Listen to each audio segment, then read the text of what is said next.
You're listening to the Fan to Fan podcast, and today we're talking about John Carpenter's The Fog.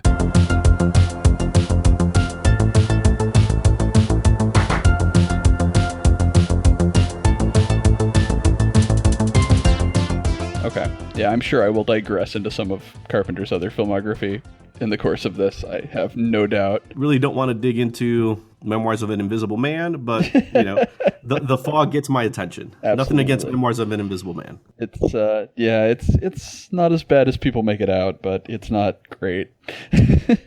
Does have some good special effects, I will say that. And it's very Hitchcocky, which you don't get from Carpenter very often, but you did in it, and you did in Somebody's Watching Me. Yes. And there's even, I think, some Hitchcockian elements in The Fog, but we'll see how far we get with that. All right, I think I'm ready. All right, here we go. Welcome to the Fan to Fan podcast. This is your host, Bernie Gonzalez, and I am here with, and I'm going to go through the list, Oren, writer, editor, amateur film scholar, and monster expert who was, quote-unquote, born on the night before Halloween, Oren Gray. How's it going, Oren? It's going pretty good. How's it going, Bernie? So far, so good. So we first worked together on the first printing of Never Bet the Devil and Other Warnings, which was your first collection of stories. That's correct.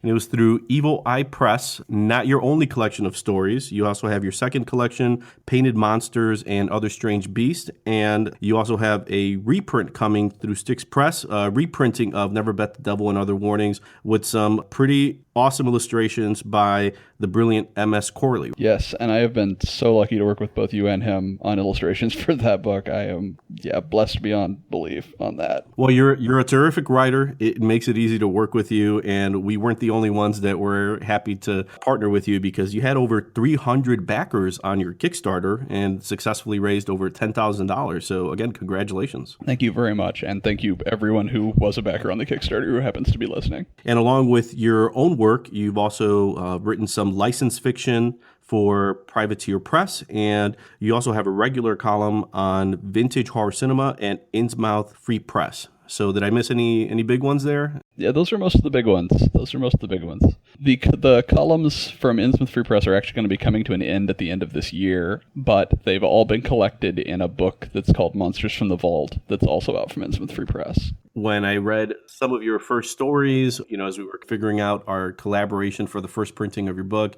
there were a lot of different influences in your work, everything from Edgar Allan Poe to Lovecraft to EC Comics to old 50s horror movies. And I think it's fair to say John Carpenter is somewhere in that pool of influences. Oh, yeah, absolutely. And I think this is something that we share, one of his great movies being The Fog, a movie that maybe when people think about Carpenter, they immediately go to Halloween, but at least I'll speak for myself and I'll say number one for me is The Fog. Yeah, and for me, The Fog, The Thing, and Big Trouble in Little China always kind of juggle for which one's the number one spot, but I know that just when it comes to just pure fiction, I think that I have the most for The Fog. I love it so much. And I think it gets sort of unduly swept under the rug by the kind of showier movies like The Thing or Halloween even, where The Fog kind of falls into this crack where people don't talk about it as often, even though it's every bit as good. I would wholeheartedly agree. Let me start with a question here for you, Oren. Where were you in 1980? No, I was not born yet. Not born yet. Okay, so make me feel older as right in the beginning of the episode. So you'll recognize some of these movies there, youngin. In 1980, along with The Fog, which was released on February 1st, other movies that were released in 1980 include The Shining, Empire Strikes Back, Caddyshack, Flash Gordon, Airplane, The Blues Brothers, Friday the 13th, Superman 2, and I have to throw in there this movie, The Changeling. The Changeling's amazing. Yes. I'm sure outside of a lack of conception at 1980, you have seen some of those films. I have seen all of those films. Awesome. And The Fog is released the same weekend as American Gigolo and Midnight Madness. Have you seen either of those? I have seen American Gigolo, though not since college. I have not seen the other one. Midnight Madness is basically a movie following a bunch of teenagers that are doing this all-night scavenger hunt, but it did star David Naughton from American Werewolf in London, so it had that redeeming quality. Had that going for it. Something is moving in the fog. Who's there? Something not quite human. Who is that? In Halloween, John Carpenter created a night of absolute fear. Now, he has conjured an evil so intense, not even the dawn can drive it away. The Fog, a study in unrelenting terror. So The Fog was released in February, which is considered, for lack of a better term, a dump month. It's a time of the year when lower commercial or critical expectations for films are released, and mostly due to the winter weather, Super Bowl, moviegoers are cutting back on their spending budget because they're repaying holiday debts or they're saving up for Valentine's Day. But it allows for great counter programming, especially compared to Valentine's Day, because you also see the release of a lot of genre films, especially horror. And in February, we've gotten some terrific films like Tremors, Cloverfield, Mama, The Forest, Devil Inside, Cabin in the Woods. I'm sure some of those movies you've seen and probably enjoy. Absolutely. I love Tremors. Just the first one or all the others too? All the others too. To lesser extents, but yes. So The Fog is directed by Carpenter, and it falls after Halloween. So when you think of Carpenter, initially his college film was Dark Star, which came out in 1974. Followed that up with his first theatrical movie, Assault on Precinct 13, in 1976. Goes to TV to release Someone's Watching Me in 1978. Halloween was released actually just a few months before Someone's Watching Me in October, then Someone's Watching Me in November. And then he is doing another TV movie, Elvis, starring Kurt Russell. That's in 1979. And then in 1980 releases The Fog, shot for a reported 30 days for a budget of $1 million. Made a box office of $21 million, so did pretty well. Features music by Carpenter, cinematography by Dean Cundey, edited by Charles Bornstein and Tommy Lee Wallace. And at least two of those names we've seen and heard in other Carpenter films because he absolutely has a theme of collaboration in a number of his films, both TV and theatrical. Oh, yeah, absolutely. And Tommy Lee Wallace went on to direct, among other things, Halloween 3, which I love. Oh, that's right. Season of the Witch. Yep. So let me ask, Oren, when is the first time that you remember seeing The Fog? So this is where I have to make a shameful confession, which is that I saw The Fog, I don't remember when exactly, but sometime when I was still a kid. And I didn't actually like it very much. And part of the reason was that because when I was a kid, I was an idiot. And my taste was terrible when I was a kid. But the other part of the reason is that I had actually confused it in my mind with the Stephen King novella The Mist. And so I sat down to watch it expecting The Mist, and I got The Fog, which are these two very just completely different in like tone and intent and atmosphere movies. And so sitting down to watch it and expecting an adaptation of The Mist and getting this very different sort of quiet ghost story was very disappointing for me when I was 12 or whatever age I first saw it at. So it wasn't until a few years later when I started sort of revisiting Carpenter's catalog that I realized how great The Fog was. And when you so you're checking out more Carpenter, you have a bit more perspective. Did you find The Fog somewhere in between, or did you gravitate to Halloween, then maybe The Thing, and then work your way to The Fog again? The Thing was definitely, The Thing and Big Trouble in Little China were my first Carpenter loves. Like, I didn't even come to really appreciate Halloween until later. It was one of those movies where I saw it once again when I was a kid and I liked it fine, but it didn't click with me the way that The Thing did, which The Thing was a huge movie for me even when I was a kid. And so after really loving The Thing and really loving Big Trouble in Little China, I said, okay, well, I'm going to go back and look at some of his other movies. And I came to The Fog and I saw it and I just fell in love with it upon repeat viewing. I have to ask, what did you like about Big Trouble in Little China? Because it's a tough movie to describe, but it's just this mishmash of mysticism, martial arts, comedy, action, adventure. It's hard to give someone the elevator pitch for the movie. And I think that is part of what I love about it, is that it is so hard to quantify. Like, is it a kung fu movie? Is it a mysticism movie? What is it? And it operates in this big tradition of all these Shaw Brothers movies, which I've actually never seen most of, but I know that it's operating in that tradition, and I can see those influences even if I don't know exactly what they are. But I also love that it's fun. And I love that it's satire that a lot of people don't realize is satire. The satire of the sort of white savior character who absolutely isn't a savior and really is not much of a hero, while all of the sidekick characters around him are so much more competent than he is. And, Kurt Russell's so wonderful in that role and so game to be that sort of dorky hero. And it's a delightful movie. It's got great monsters in it. It's got that great neon temple at the end, which how can you not love that? It's Perfect a delight. 80s temple. It is. It's a perfect 80s temple. And I like the fact that it has this mythology that as a viewer, you're walking into it, and as ridiculous as it sounds. And it's a movie that, Jack Burton has a history. And at the end of the movie, with the sort of ellipses of, to be continued with the monster on the big rig, that something else is going to happen to Jack Burton, and it may or may not have anything to do with ancient kung fu, but it could be something completely different, and you're willing to go along with that character because he's just ridiculous, but it's fun to watch. Absolutely. And in the deeper mythology, it also plays into something that's a real strength in Carpenter's work, which is that almost all of his, especially early movies, have the sense that there's more happening than you're seeing. There's a bigger world that they don't completely explore, but you don't feel like you're being, it doesn't feel like just nonsense. It doesn't feel like you're just, like the filmmaker didn't have it figured out or anything. It just feels like there's a bigger mythology there that you're not completely privy to, which makes the whole world just feel like it opens up. I mean, The Fog is that way. Even The Thing is that way to some extent. Halloween, you get these tantalizing hints of a bigger mythology in almost all of his early films. And I think that's probably the best thing about his early films. They lend themselves to conversation, which is perfect for a podcast format, but it's a conversation that's been had by, I think, folks that have had time to digest his films, movies that took a little time to kind of get out there in the cinematic world for people to maybe not appreciate upon release, but after a few years to rediscover, almost like you did, where you see something like The Fog and you think, not for me, and then you go back and you discover it, but it took you some time for your passions to develop, for you right. to expose yourself to maybe other things that you enjoy, and then to go back and see The Fog through a completely different lens. Right, yeah, and even to just refine my own taste so that I knew what I liked a little better. And there's a great thing that Guillermo del Toro posted on Twitter not too long ago, a conversation he was having with John Carpenter about, I think it was the success of The Thing or something, and how great it was that people had found this movie, after all these years, and it had the appreciation that it deserved. And John Carpenter came back with something basically like, what good does that do me?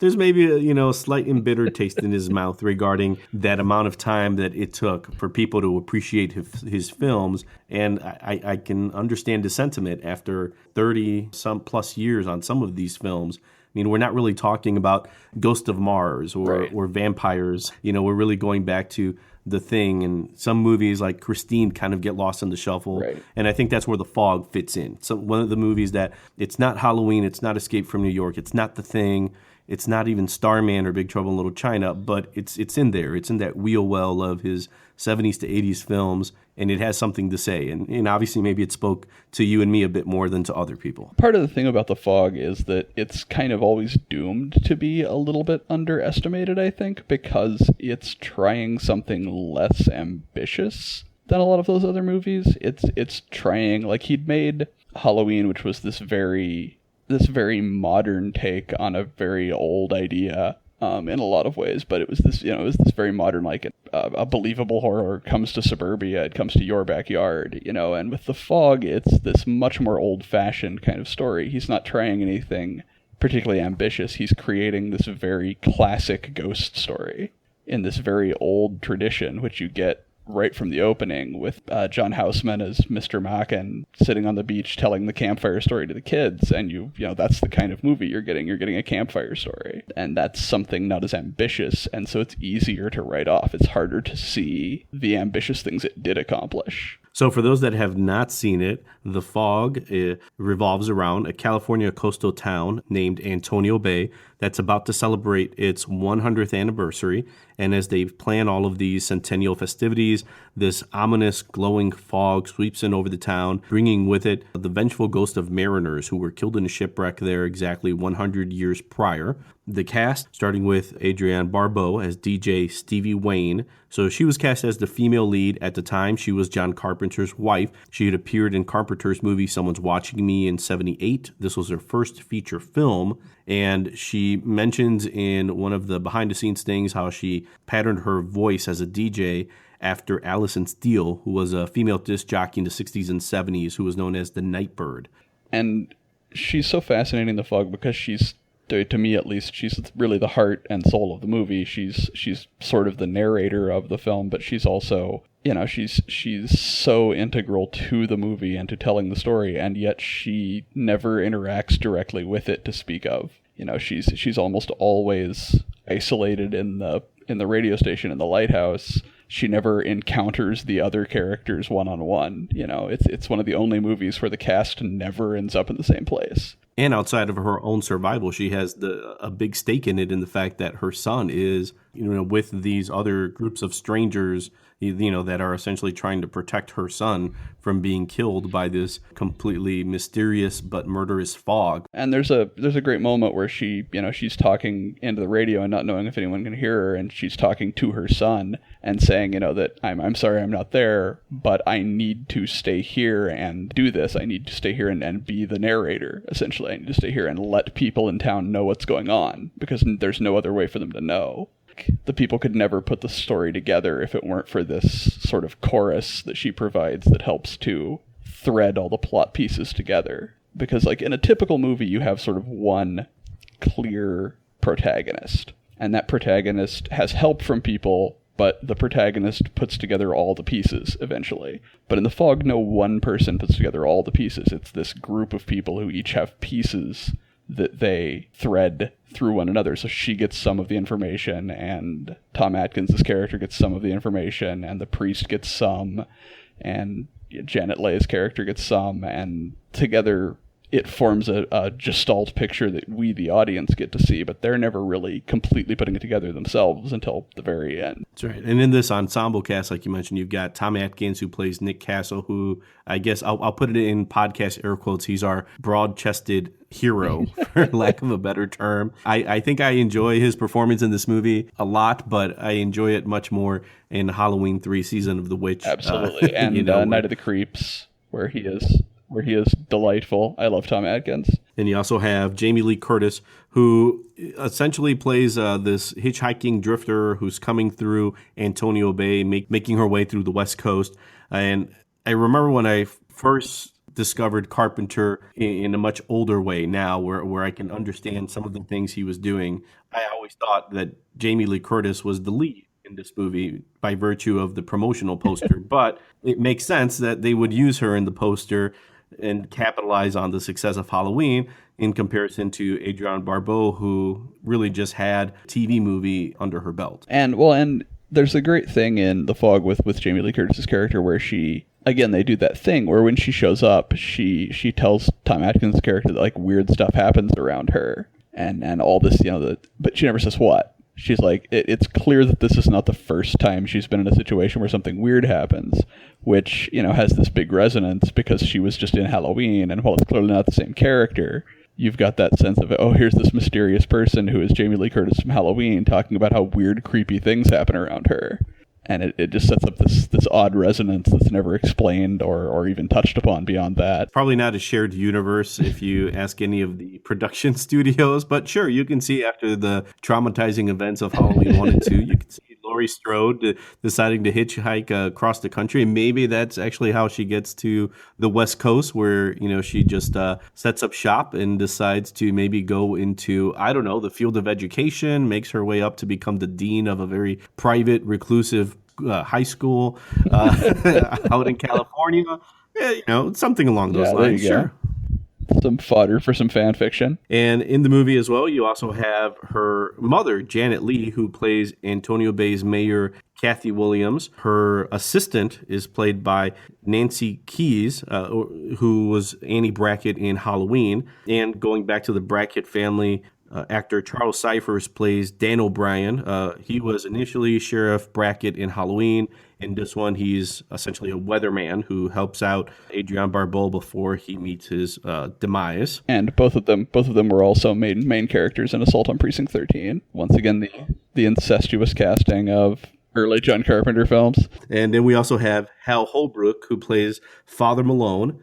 Originally, the role was offered to Christopher Lee. However, he was unavailable which is interesting because it was reported that Carpenter offered the role of Dr. Loomis to Lee in Halloween some years prior, but Lee had declined. So it's interesting. They never worked together, which I guess is, unfortunate for Carpenter and for Lee, but then for us, because I think that would have been kind of interesting to see what a John Carpenter, Christopher Lee collaboration would look like. I think it would have too. And that lends a lot of credence, which is off topic for this, but to my sort of personal assertion that Halloween is kind of a Hammer movie in suburbia.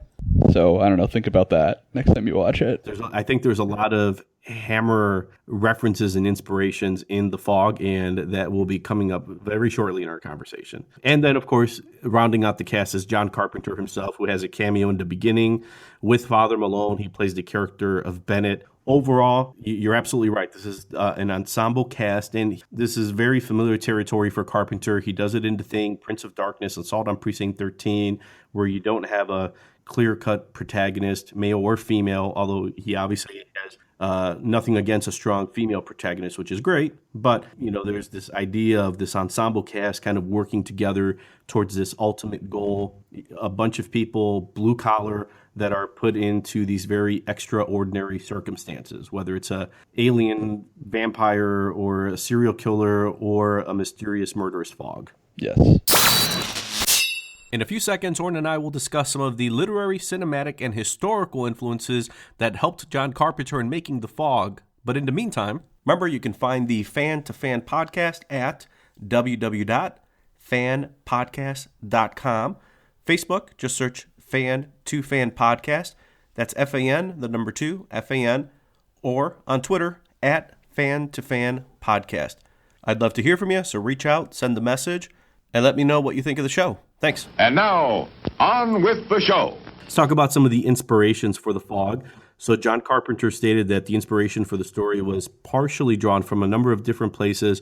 First, we'll start with a British film that has a number of different, also known as titles, but it's known primarily as The Crawling Eye. This alarm fills the night with terror, for high on a mountainside, a mysterious fear such as no human being has ever seen before. It strikes without warning, wreaking death and destruction too horrible to behold. What is it? And what does it crave, this creeping horror that hungers and thrives on human flesh?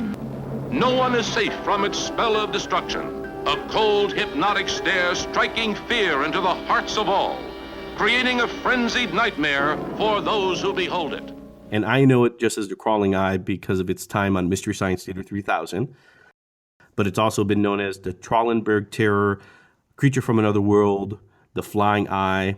Was released in 1958, and it deals with monsters hiding in the clouds. So, Warren, have you seen this movie? I have not, actually. Not even on Mystery Science Theater 3000. It's one of the few episodes I have not seen. One of their early episodes before they moved from the KMTA affiliate in Minnesota to, well, I believe that would have been Comedy Channel before they became Comedy Central. So the movie concerns a United Nations troubleshooter. His name's Alan Brooks. And then eventually he's joined later on by a journalist, but they're investigating these unusual accidents in a fictional resort hotel in Switzerland. And Brooks suspects that the deaths are related to a series of similar incidents that occurred a few years earlier in the Andes Mountains. And there was this unexplained radioactive mist, a very odd cloud formation where a number of locals were killed. So at least some through lines there regarding, this sort of murderous mist that's kind of floating around, except in that case, dealing with radioactivity, a very big topic for the day, especially in the late 50s. Absolutely. Carpenter was inspired by a visit to Stonehenge, where he was there with his co-writer, producer, Deborah Hill, who had worked with him before on Halloween. And while they were in England and they were actually promoting Assault on Precinct 13, Carpenter and Hill visited Stonehenge in the late afternoon. They saw this eerie fog in the distance. I wonder if that visit to Stonehenge played any role in Halloween 3 also. I can see that. He produced it. I don't know, if he had any type of writing credit on Halloween 3, but that last scene where you have the villain kind of, we start seeing what his plans are going to be. Obviously, there's a Stonehenge influence there. Absolutely. Carpenter also noted he was inspired by EC Comics. And EC Comics have inspired everyone from George Lucas to George Romero and Steven Spielberg. But specifically for The Fog, the EC Comics Tales from the Crypt influence for me, I think, comes in, especially when I think about the Creepshow movie segment, Something to Tide You Over. Have you ever seen that? Absolutely. Yeah. Yes. So it stars Leslie Nielsen, Ted Danson, and it's basically two lovers that have been murdered by Leslie Nielsen's characters, and they come back, but they return as a pair of waterlogged, seaweed-covered revenants that are intent on revenge. So outside of Hal Holbrook, Adrienne Barbeau, and Tom Atkins also being in Creepshow, there was always something there to me that you just saw in a number of different EC Comics, Tales from the Crypt, Creepshow covers of these swampy undead, and they're going after, these poor victims, and obviously some of that had to have crept into the aesthetics of The Fog. Absolutely. And they're always like draped in seaweed, just like the sort of leper ghosts are in The Fog when you do see them. That's right. And so, yeah, I could definitely see that. And just in and maybe it's just me, but for me, I always associate sort of Revenge from Beyond the Grave stories with EC Comics because they were rife with these, these people were wronged in life and they come back to set right whatever had wronged them, usually by killing somebody, kinds of stories. That's sort of an EC Comics staple in my head. So I can definitely see that. Yes. A few more notable influences that especially Carpenter has mentioned on the DVD audio commentary for The Fog. Carpenter notes that the story of the deliberate wreckage of a ship and the subsequent plundering was actually based on some actual events that took place in the 19th century in California. And then there's also some resemblance to John Greenleaf Whittier poem, The Wreck of the Palatine, about a wreck of the ship Princess Augusta, and this happened in 1738 in Rhode Island. So a number of pieces of history there where the idea of townspeople purposely misleading a ship and its crew to either get its gold or to not have them land on their shores. There are instances of that in history, and I'm sure if Carpenter came across some of those while he's reading his EC Comics, and watching some Hitchcock, which I think is one of the other big influences in the Birds. Oh yeah. And watching all his horror movies in the 50s, put some of this big blender in there. So, all right, so you see some Hitchcock influences in The Fog as well? I mean, if nothing else, you've definitely got the sort of nod to it, and that some of The Fog was shot in Bodega Bay, the same place that The Birds was shot. I mean, so for someone who was as versed in film as Carpenter, that couldn't have been an accident. And the fact that he's mentioned how, he has been influenced by Hitchcock so much, I think that's, in the same way that he's influenced by Howard Hawks in movies from this, old Hollywood era. The Fog itself is in a way a siege movie, kind of similar to what he did with Assault on Precinct 13 and looking at Rio Bravo, where Absolutely. you have John Wayne, Dean Martin stuck in this town, and these desperados are attacking in Assault on Precinct 13. Instead of an old frontier town, it just happens to be this police station that's on the cusp of being closed off while it's being attacked by all of these gang members. And in The Fog, instead of having a building or a structure, it just so happens to be the entire town of Antonio Bay. So I think he draws from a lot of these references, influences for himself. And, Bodega Bay, Antonio Bay, there's very obvious influences between the two. And instead of Birds, now you have, A Fog. Yeah, and he's definitely said more than once that he is influenced really heavily by Hitchcock, and you can see it enormously in Someone's Watching Me. Like, Someone's Watching Me is by far his most Hitchcockian film, which I love. Someone's Watching Me, absolutely. And I think most people haven't seen it, but it's amazing. And it's kind of Rear Window in reverse, and it's way ahead of its time. But that's for a different podcast. There we go. We'll have to do an episode on that one. So something we mentioned before, and I am glad that we both see the influences in The Fog through all the especially in the visual style of the 50s and 60s horror Hammer films. So there are these terrific movies from that era, like The Gorgon, Curse of the Mummy's Tomb, Brides of Dracula, and these are just some of my favorites. But some of those movies, Hammer was terrific at combining camp with this very stylized atmosphere, and they had this very signature, moody but very colorful set design, and great craftsmanship. But when you see these movies, and that's why they always struck a chord with me, having watched the Universal monster movies and then moving to their versions of these Universal monster icons, there was much more color, along, watching this as a teenager, all the very busty heroines in there and victims, that was appealing too. Of course. But visually, I mean, the highlights and the set designs, showcasing reds and blues at times, and it was just very lively and colorful. And in The Fog, there are a number of those different scenes, specifically when Charles Cypher's character is killed in the lighthouse. There's all these red highlights in the fog and in the light that's kind of above the door, and a lot of blue moments when the fog is sort of drifting around and crawling in very organic fashion. But Hound of the Baskervilles, not a Hammer horror film, but still a Hammer film of that era that stars Peter Cushing, where he plays Sherlock Holmes. One of Hammer's finest films, I think, but the idea of the English moors being populated with this sort of dense fog. Oh, and there's, if you've never seen Plague of the Zombies, which is like Hammer's zombie film, it's a number of scenes that are very reminiscent of the Revenants in the Fog, where the zombies are sort of massing in like a graveyard or something, and there's all this ground fog everywhere, and it's very, very aesthetically similar. Is that your favorite Hammer film? It's one of the, I can't pick a favorite Hammer film. I love the Hammer films, in a way that I don't love like any other sort of category of films, like where they're pure comfort food for me, and so I love all of them so much.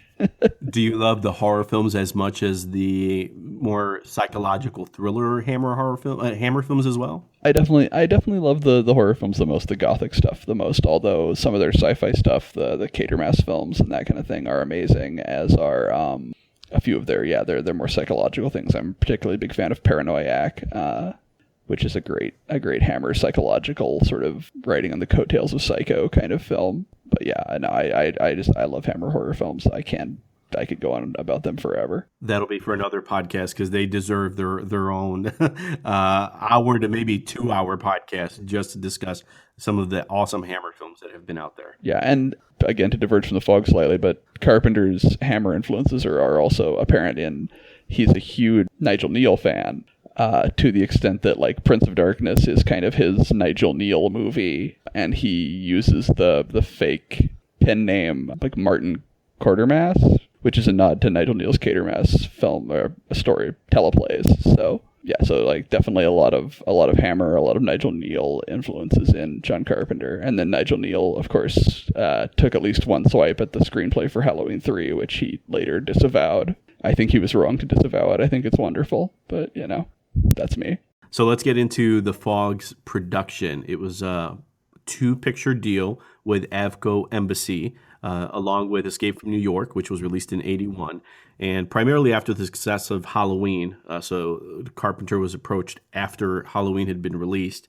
The movie was shot with a Panavision widescreen camera, and that makes the movie feel large. You're not just watching the middle of the frame, but it's also being informed by all this purposeful periphery that Carpenter's adding to the depth and scope and context of each frame. And I think that's something that cued in with me as an artist, that there's, that very typical widescreen ratio for a comic book page. But just like I like John Carpenter's shooting and the cinematography in his movies, because they do lend themselves to this very terrific widescreen format, which in my mind is the way that we view things, and to have things in a much more square format hones in on things, and when it's done correctly, it works well. But to have this widescreen format in The Fog, it's just used very efficiently. So you have these great shots of the landscape, of the water, of the lighthouse, kind of populating the middle of the frame, but then all around it is just water or mountains, and it just really informs the fact that these people are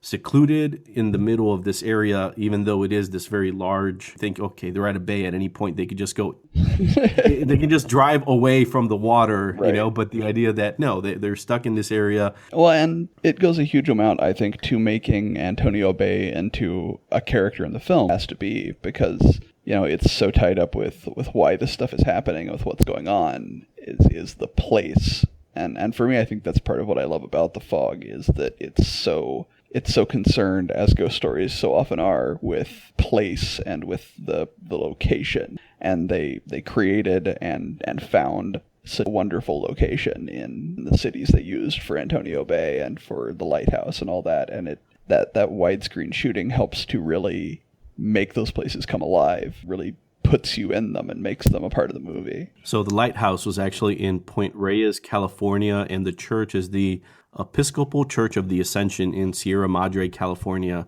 On my bucket list, at any point, if my wife and I go to California, outside of probably seeing the Golden Gate Bridge and some other great California staples, she may think, oh, this is a great picturesque lighthouse. Why are we here?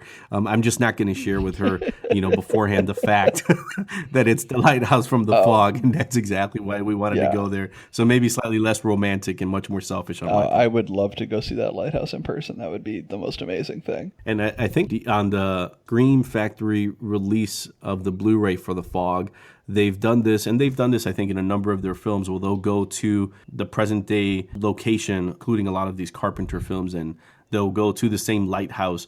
And it's just kind of neat to see that these places still exist, and as a fan, if you wanted to go to them and, just... Well, and they talk about on one of the commentary tracks on the Scream Factory Blu-ray that they almost missed the lighthouse, really. Like, they were going down the coast looking for the right lighthouse for the movie, and they had kind of a different one in mind. They weren't even going to stop at this one, but they had found some other locations there in Point Reyes that they wanted to use, and they were like, well, there's this lighthouse here, we'll go take a look at it, but they didn't think it would be right for what they were looking for based on what they knew about it. And when they got there and down and they saw it in person, they were like, oh my God, this is it. We found it. And yeah, I can't imagine any other lighthouse being the lighthouse in this movie. It's so perfect for what they did with it. Yeah, it's unique. And the idea that she drives there and then it seems like this endless just series of steps in order to get to the lighthouse.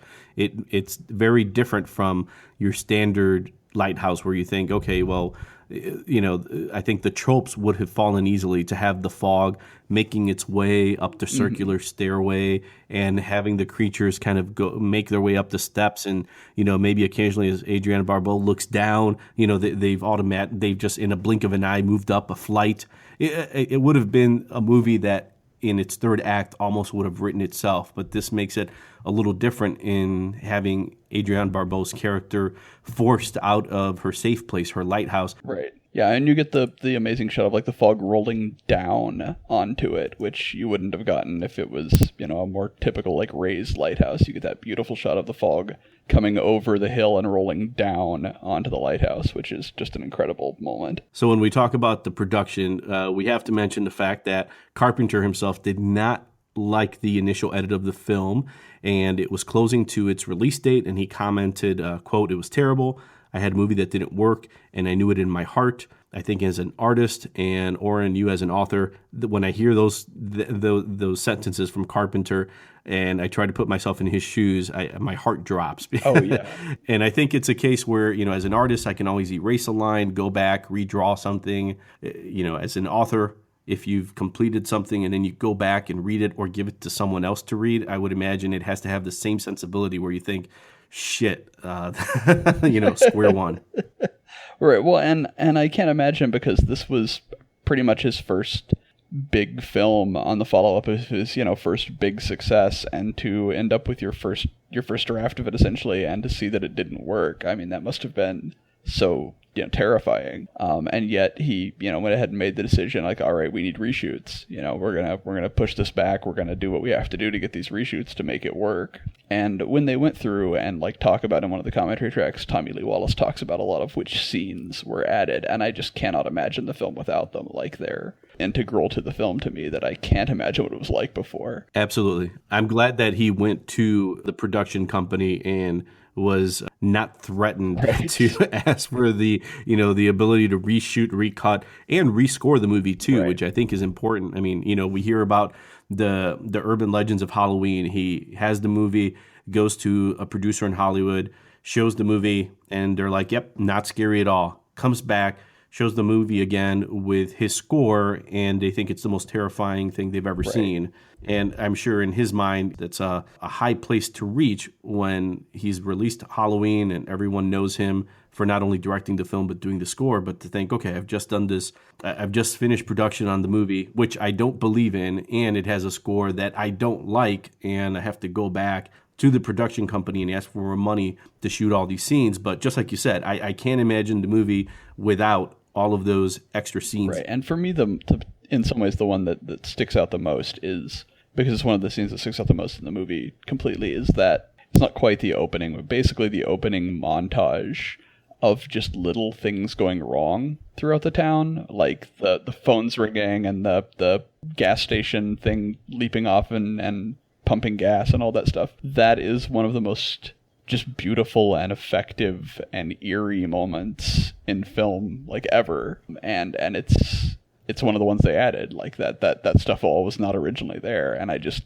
can't imagine the film without it. And it works well because you have all this sort of psychic poltergeist activity that's happening in the beginning, like you said, with the ringing payphone, the shaking bottles, the car alarms and the horns, and even the car on the hydraulic lift at the auto shop, and the TV static. All of these things are happening as the credits are rolling. So this is your introduction to the film, and it's letting you know, shit's going down. Something's going to happen in this town, and you're going to bear witness to it. And these poor citizens are going to be affected by it. And it's all, like you said, perfectly set up by that pre-credits sequence with John Houseman as Mr. Mack, and just setting everything up into like this awesome fireplace old classic ghost story. Right, and he does, and it's such an effective thing, and it's one of those things where you, the audience, know all this is happening, but the people in town don't. They might know one thing. They might know that the car alarms went off, or or the guy who was in the store might know that the bottles all shook, but they won't all know all of it, and you do, and so you know that there's this bigger picture happening than any one person knows. And it's a thing he does again in Prince of Darkness, where over the opening credits you're hearing the guy who played Egg Shen, I can't remember his name, Victor Wong? Anyway, yeah, you're hearing his professor character sort of give this lecture about Job and particle physics and all this stuff, and as he's giving this lecture, you're seeing like these images of like insects swarming unnaturally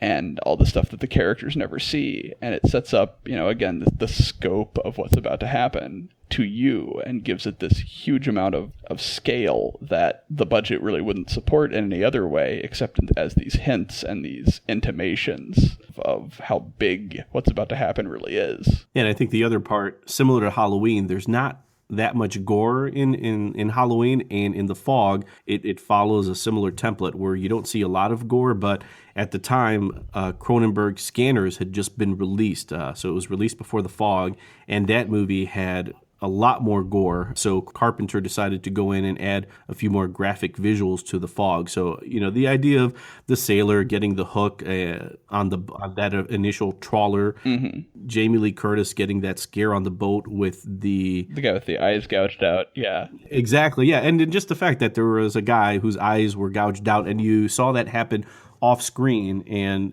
whoever did the Foley work for that scene, mission accomplished, because you got the sense that someone's eyes were taken out.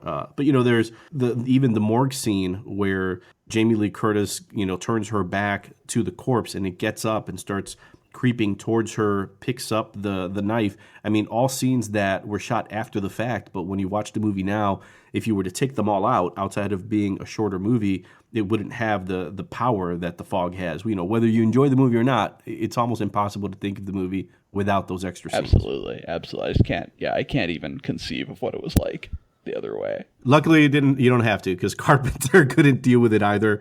So he considers the movie a learning experience. A few tidbits on the production end. I think Avco Embassy, the production company, might have, I would imagine, they were maybe a bit concerned after all this reshooting and rescoring of the film. So in addition to the final $1 million that the production budget had, they also spent over $3 million solely on advertising that included like TV spots, radio spots, print ads, and I think this is terrific because we don't see this now like theater goers did when William Castle and Alfred Hitchcock were making movies, but they even placed fog machines in the lobbies of select theaters where the fog was showing. Nice. That would be terrific to walk into now. That would be amazing. In a massive Cineplex. Absolutely, yes. Social media would just light up with photos of people walking through this dense fog, whether they were going to the latest romantic comedy or the fog. That would just be great to just see that all over Facebook or wherever. Yeah. The film was originally set to release during the 1979 Christmas season, but the production company opted to wait until February of 1980, where, ironically enough, they would avoid the competition of the release of Halloween 4. So while John Carpenter didn't have a hand in that movie, ironically enough, he created the monster that he was trying to run away from in 1980 to have more screens available and have less competition. And again, in February, kind of being this dump month, you don't really have large box office, major celebrities releasing films. So the one thing I wanted to note about the movie itself, too, is the fact with the music, mentioned how it's been rescored. Listening to it again, and I've seen the movie at least a dozen times, but listening to the movie now,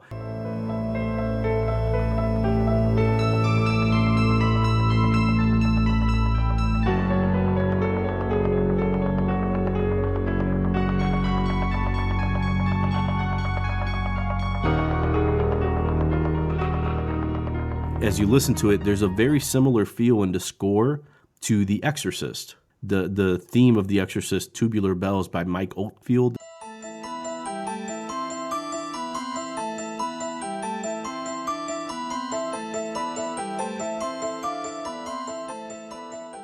The sort of haunted, repetitive piano, but there's more of a driving bass to it. But just a simple, direct theme, 3 or 4 notes that sound orchestral, but by virtue of John Carpenter's use of synthesizers, sounds much larger and has much more volume to it. But The Fog, without the music that it has, would not work, let alone without those scenes. Absolutely. But it's perfect music that works for this sort of classic ghost story feel. Yeah, well, and I feel that way about most of John Carpenter's, again, especially early films, is that, to me, the two things that really, because he worked in several different genres, more often horror than other things, but, he worked in Escape from New York and that kind of thing as well. The things that make a John Carpenter movie for me are those widescreen shots that no one else did like he did, and then the scores.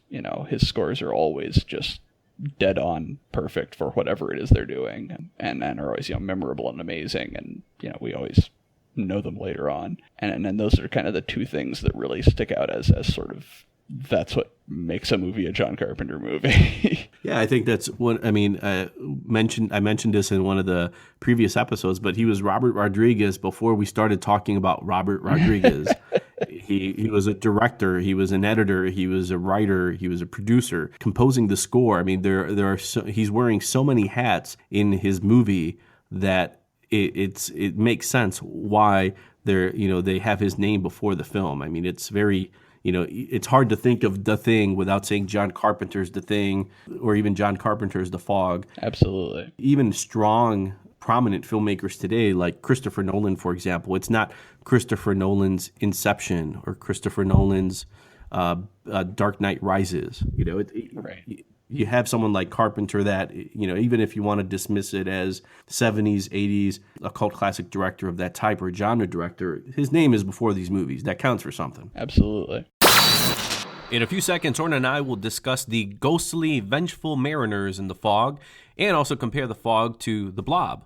But remember, if you are listening on iTunes, please take a moment to rate and review. Just search for the Fan to Fan podcast, go under reviews, enter a star rating, or write a review if you have a second or two, and click send. That's how easy it is. I will greatly appreciate it. Thanks.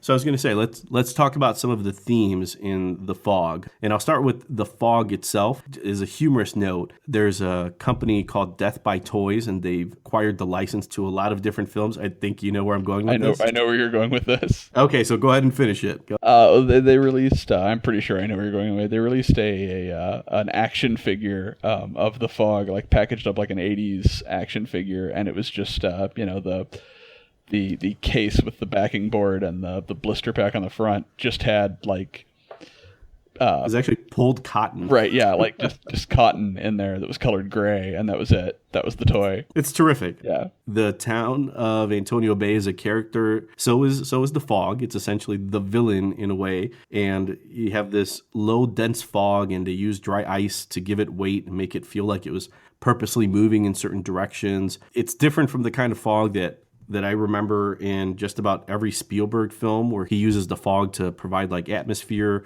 whereas the fog's fog is more ominous and more like a sentient force of evil. Right. Well, yeah, and it feels more physically there because it's these big dense clouds of it sort of rolling down the street or something, and it gives it an almost palpable quality, like the Blob or something, only not quite that dense, but No, but absolutely along those lines, where it's just sort of this very intelligent, organic mass. Right, and they light it from the inside so that it kind of glows, which is amazing looking, and again gives it that sense that it's something unnatural. It's not something. It's a creature. It's the ghost as much as the ghosts are, as much as the revenants are. Yeah, and let's talk about them. So you have these ghostly pirates, revenant, visible ghost, animated corpse, returning from the grave, terrorized the living.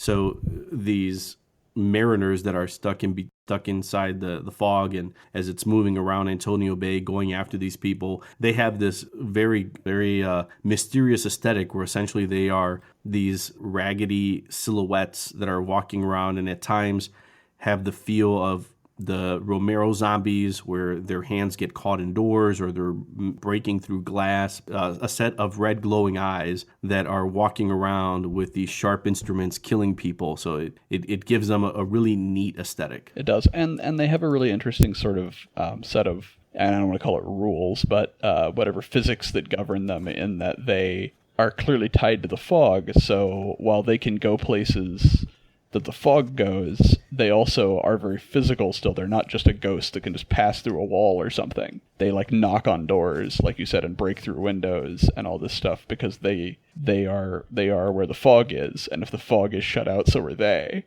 And it's always very interesting. You never really see them very clearly except in one shot. You just see, like you said, these sort of ragged, seaweed-choked silhouettes with glowing eyes. Yeah, and even the lead ghost, the character Blake, he was actually played by makeup specialist Rob Bottin, and he worked on Star Wars: A New Hope, The Howling, The Thing, the Twilight Zone movie. So we don't even get a lead, a main actor as the lead ghost, Revenant per se. But the movie really didn't need it, at least in my opinion. I've read reviews for people who have seen the movie, and that's what they find lacking. The fact that there isn't this central villain that the audience can look at as a threat, but that there's this fog, which is a threat, and then you have the ghosts inside the fog that are a threat. And yes, they're murdering people with these very physical objects, but that's the dichotomy. You have this fog, where you can just put your arm through it, but it's deadly, but at the same time, it's producing these creatures that are more than willing to cut your throat. Right. Well, and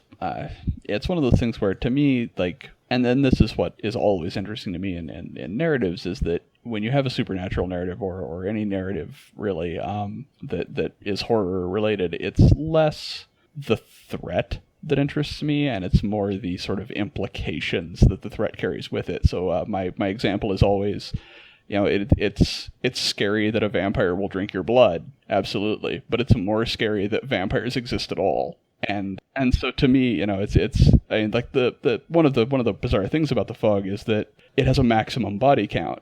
They're only going to kill 6 people. They say that right up front. It's not Mike Myers or someone who's going to kill an indeterminate number of people. The fog has a very clear goal. It's going to kill 6 people and then it's done. But it's not being killed by them that's so unnerving. It's that they exist. It's that this happened, and this town is built on this history of murder and bloodshed, and that this past is coming back to remind them in a very visceral way of what they have done. And that's one of the big themes in the movie, the idea of the present day people dealing with this past sin, where you have the founders of Antonio Bay that deliberately sank and plundered the Elizabeth Dane, the ship, and it was owned by Dane, this wealthy guy who has leprosy, who essentially wants to establish a leper colony nearby Antonio Bay, and he's going to use gold in order to buy this piece of land where he and his fellow lepers can be. But the founders of Antonio Bay then decide that they can take the gold, but cause the Elizabeth Dane to wreck on the rocks and then never have to deal with the lepers at all. It makes narrative sense in that way, but like you said, the idea that you have this very limited kill count. And watching the movie this time around, it was interesting because I was thinking about how it's never clearly stated in the movie, and I guess in the novelization of the film, the novel clarifies the implication in the film that the 6 who must die are not random, but in fact have to be the descendants of the 6 original founders, the people Right. who initially conspired. So as I was going through that last scene where the ensemble cast is trapped inside the church, going through the list of victims, you would have Stevie Wayne's son. 2, you would have Father Malone. And I think in the sense that I say Stevie Wayne's son to go back to that one, that it's maybe her character, whether it's her or her son, either way, they're both for game because they're the descendants of one of these original conspirators, right? Potentially, yeah. And it's one of those things where, again, the movie never really clarifies it. Like, Exactly. Yes. You also have the mayor, Kathy Williams, who's in there, the assistant, right. Tom Atkins' character, Nick Castle. But then randomly you have Jamie Lee Curtis' character who, unless through sheer coincidence, one of her descendants happened to be one of these original 6 conspirators, she's just kind of caught in the whole thing. And then you have Stevie Wayne in the lighthouse. So really your 6 victims are Stevie Wayne, her son, Father Malone, the mayor, the assistant, and Tom Atkins' character, Nick Castle. Those are your 6 that seem to at least have some direct connection to these descendants. Right. And yet, you're always left with the question is, are they trying to kill those direct descendants? Because they definitely imply that. But at the same time, they murder those people on the boat. And while one of them certainly may have been, the odds that all 3 of them are seems slim. Yes, by virtue of that theory, those fishermen should happily be drunk and fishing. Right. And at the end of the movie, in the church, everyone should have been killed except Jamie Lee Curtis's character, who again is stuck there, surrounded by a bunch of dead bodies, and going, "That's why I moved to the coast." Right, and if 6 random people are sufficient, then only one person's in danger in the church at the end because they've already killed 5 by that point. Exactly. And the priest does turn out to be the 6th, not to give the ending away too much, but so are they satisfied then because of the gold, or are they satisfied because they killed 6 people? And it's one of those things where you're better off not knowing. Like, it's better there being questions. Just like, people are always trying to figure out who's a thing at the end of the thing, and I don't want to know. I like not knowing. I like the ambiguity. That's part of the power of the story for me. And it works especially in this film because it's a very personal evil. I mean, when you think of like Gothic storytelling, there's the element of fiction, horror, death, and romance, and that's something that you utilize in a lot of your work. Yeah, no, it absolutely is. And it's the thing that always brings me back to ghost stories is the notion of, the past is never actually past. Like, the past is always with us, and we're always going to be grappling with it in some way. And, ghost stories make that past grappling, it makes it very immediate and very concrete, sort of. But, it speaks to the notion that, everything we do is built on a graveyard. Everything we do is built on all the things that have come before it.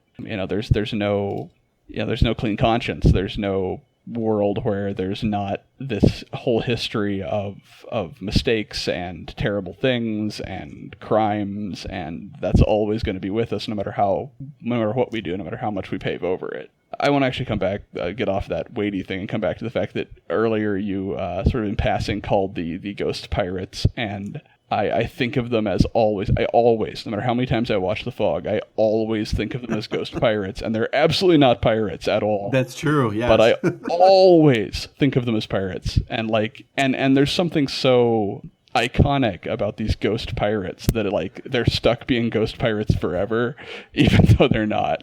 That's what I always call them in my head. And they have all these visual cues where it's just easy to recall them as ghost pirates. And, you kind of start putting in Johnny Quest pirates, ghost pirates, and Scooby-Doo ghost pirates. And of course, it's John Carpenter's ghost pirates. Yeah, it all makes sense. They've got sabers and they've got hooks and everything. Yeah, they seem so much like pirates, but they're not. And I always do that. I can see why they would go on a murderous rampage at this point when you're just constantly lumped into the ghost pirate category. You just completely forget about the fact that, they're lepers that have gone through this very physical ordeal, and then they get screwed over by these Antonio Bay founders. Right, they're just poor drowned lepers. They were fine people. They weren't pirates. That's right. So, and I think that goes back to the idea that, because it's personal and you're influenced by Edgar Allan Poe and Lovecraft, but instead of having these these elements of like cosmic horror, something from beyond that's trying to retake control. Like you mentioned, everything is built on graveyards and, the sins of the past and having to deal with them in the present or having to deal with them yourself because of something that you've hidden in the past. I mean, these are themes that, have kind of worked into your fiction too, right? Absolutely. Absolutely. And in a weird way, they're there in Lovecraft, but like on this other level, like he deals a lot with, genetic history and what we inherit from our forefathers as far as like actual, on a genetic level. So many of his protagonists, the big horrible reveal is that, oh my God, I'm actually one of these things I've been afraid of all along. You look at Shadow over Innsmouth or something. It's what is the oh my God italics last line moment is, I am this thing I'm afraid of. It's part of my legacy. And that works perfect into the idea of The Fog, where you have a character like Father Malone who finds his grandfather's antique diary inside the wall of the church, which interesting enough, I watching it now, I think to myself, so he makes mention that his grandfather was a Catholic priest. So how did this work? So how did Father Malone's grandfather, also a Catholic priest, eventually have a son who would become Father Malone's father? Or maybe he had it before he took the vows. He came to the priesthood later in life. He felt so guilty after screwing over the lepers and thinking of them as ghost pirates that he already had a son and just kind of pushes him aside along with his spouse and says, you know what, I'm going to dedicate myself to the church, just realizing that, his legacy would involve his grandson being decapitated later on. Right. Absolutely. I mean, that makes sense. Yeah. Way to go, Grandpa Malone. Thanks. Yes. At that point, just send a $10 check to Father Malone's church. That would be a much better way of celebrating Grandfather's Day. So what are other ways that The Fog or even John Carpenter has kind of, informed your work? Because you've written, your influences are everywhere. Like you said, 50s horror movies and Lovecraft, even found footage, Gothic storytelling. Are there ways where you can see direct through lines where movies like The Fog or Carpenter's other work have kind of popped up in your writing? I think that a lot of it for me is that Carpenter influences my writing less in like pulling specific images or specific moments from the movies, although I'm sure I do that too without even realizing it, as much as his approach to the material a lot of times has a big impact on me, because like I said, he approaches it in ways that they always feel indirect. They always feel like they are implying as much as they're showing. And to me, there's this school of thought where what you don't see is always scarier, right? But Carpenter obviously doesn't subscribe to that school. You've got The Thing, right? You see so much crazy shit in The Thing. And for me, as a person who loves, I love monsters and I love rubber suit monsters and I love to see a monster. But at the same time, you do have to have something more than you're seeing. So it's not, for me, it's not, don't show the monster. It's show the monster, but when you show it, also imply something bigger yet, something more than what you're seeing. And I think that John Carpenter was a master, whether on purpose or not, of doing that. Sometimes I think it may have just been budgetary limitations that forced him to take these kinds of steps. But he implied always a bigger story, always a more profound effect, a more substantial threat, more, whatever it may happen to be. There was always more going on under the surface than you saw, and yet you also saw so much. And that dichotomy of trying to show something exciting and show something riveting and also have an undercurrent of something more yet really stuck with me and really influenced me to a huge extent. And it's, I don't know how well I ever replicate it, but it's certainly something I strive for. Well, I think that's important. I think when you especially put it together with Carpenter's budgets, because he at a time when you have genre films and exploitation films that are very popular, and some of them kind of make their way to have some box office appeal like Halloween, but in the end, he's always working with lower budgets, and he creates, like you said, that larger canvas. And but a canvas that's not necessarily always on the screen. The idea that there's something else going on either before, around, or potentially even after the movie, but not being limited by budget on your end, since you have, your words can be $1 million Michael Bay budgets, or minuscule John Carpenter budgets in the 70s. But it's like you said, it goes back to tone, mood. The idea of using those Hammer horror references and the Lovecraftian elements and putting them together to not necessarily, say just one thing, but create a narrative that happens to live in this world that's influenced and inspired and informed by all these other things. And if you can clue in on those, it makes the narrative even richer, because you just know it's like, oh yeah, I get what he's trying to say, or oh, I see the cues for your found footage story. And it's like you have all this found footage mythology happening thanks to the Blair Witch Project, but it's kind of like all that kind of comes into your story along with it as the reader. Right. And you have little things that Lovecraft does that a lot of other people have done since. But if you name a throwaway place that you mention in your movie, Waitley Reef, anyone who's read Lovecraft is going to go, oh, they're going to clue in and go, oh, that name means something to me. And that's going to again, just add that level of there's something more, there's something connecting this to other things I know, and it's going to just give a depth to something that wouldn't have been there if you didn't know that, And he even mentions, is it Arkham Reef in The Fog, and that has a connection to Lovecraft, right? Right, absolutely. And you have the Mr. John Houseman's character's name is Mr. Macon, as in Arthur Macon, little things like that, and you see that, and if you're a person who reads weird fiction, you go, oh, this is, again, this is giving. It's giving weight to something. It's giving depth to something without having to explicitly spell it out. So do you have an annual appointment to watch The Fog? I do watch The Fog So I watch horror movies most of the year, and so while I also watch more horror movies around Halloween, I can't say that, I don't watch horror movies pretty much every month of the year. And I do watch The Fog pretty much almost every year. And I watch, a lot of times I watch movies like before I go to bed, because I have to sort of wind down before I can go to sleep, and a lot of times I do that by watching a movie. And I watch old favorites then a lot of times. So a lot of times it's John Carpenter movies, often, ad infinitum, because I can watch his movies a million times and never get tired of them. But I do try very hard to watch The Fog on April 21st every year, because that's when The Fog is set. And so when movies are set on a specific day, I try and watch them on that day if I can at all. So interesting, huh? Do you have any other movies that you watch on specific dates? God, I can't remember the date now, but I try and watch Return of the Living Dead on July. I want to say it's 5th, 7th, something like that, whichever date, because it gives you the date in Return of the Living Dead, and whatever day that is, I try and watch it then.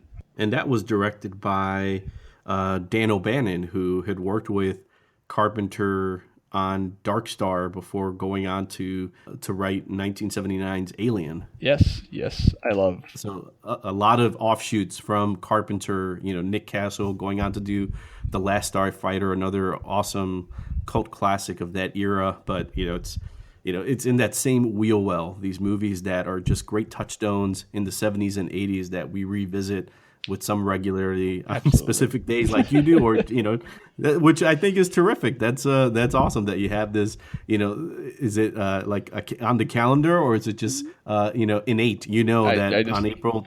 I just try and remember, yeah. Also, a fun thing, Charles Cyphers' character in The Fog is actually named Dan O'Bannon after Dan O'Bannon. Like, you never see it in the movie, but that's how he's credited. Like, no one ever says it in the movie, but that's how his character is credited, is as Dan O'Bannon.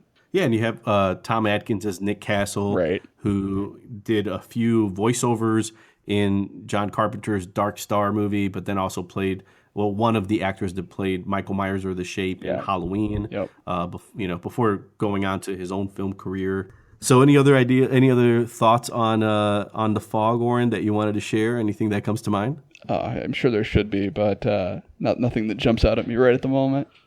Okay, fair enough.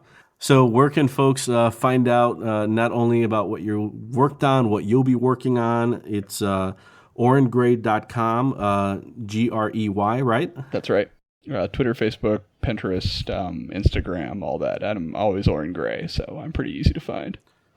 And it's great because you always post on things that are of this subject matter, things that kind of inspire you and that pop up in your fiction, whether they are just great posters from the Hammer horror days, or like you mentioned earlier, as you discover Shaw Brothers, the kung fu movies that came out, during the 60s and 70s that, that are just terrific. But as you kind of find out, they kind of inform you, like, what other things they help produce. Absolutely. I'm really fascinated by influence and by the effect of influence on things, and I love to learn that something I already love was influenced by this other thing, and then I go and explore it, and then I find what influenced it, and then I just, keep going. I love to do that, and I love to kind of share that experience while it's happening. That's good. No, please keep sharing because your work is amazing. Well, thank you. All right, so that was our Fog episode. What do you think? Sounds good to me. That's it for this episode. Tune in next time for more fan-to-fan conversations on the Fan-to-Fan podcast. Thanks for listening. I trust we will meet again.